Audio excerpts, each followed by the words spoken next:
What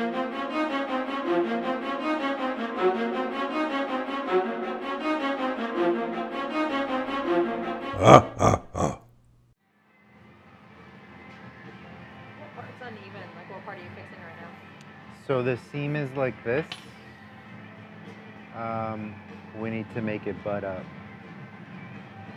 A lot of butts here, a lot of butts. And by seam, you mean what? So the part of the existing fender to the new patch, this will always happen. The seam will always go down. It'll go low, so inside is considered low. What we need to do is even it out or make it a little higher, so when we go to metal finish, the weld seam sticks out. It's better for us. Because then you'll be able to, like, saw or whatever, sand the weld seam so that it blends in, right? Right. Okay. Yeah, you want it to be completely flat once you're done. That way less Bondo gets used during paint, so better quality. So, out of curiosity, what line are you trying to follow? The transition from this wider radius to this smaller radius. But it'll be something in between. So what I'm trying to do now is, this is the smallest the radius will be. So I'm trying to get the new metal to be as small as possible, radius-wise, and then I'll spread it into the fender. Never noticed it was there. Because it is a lot bigger, and that happens through years of stretching, metal stretching and stuff like that. So we need... Metal could stretch. Oh, it stretches a lot. All this is stretch, that's why it looks like crap. So if you kind of look at it from this angle, it has a big belly. This is one piece of sheet metal that we're not going to deal with. We're actually just going to cut it out and replace it. I mean, you look at this stuff, it's new. There's no belly, beautiful, easy to work with. This stuff you can't do anything with anymore.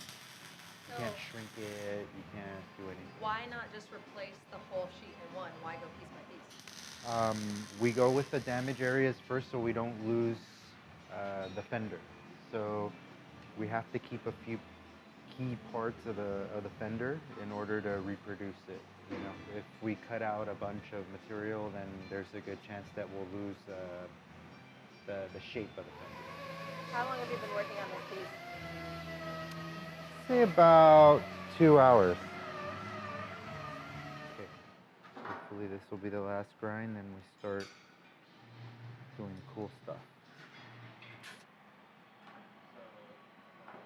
So I guess the point would be to get rid of all these hammer marks here.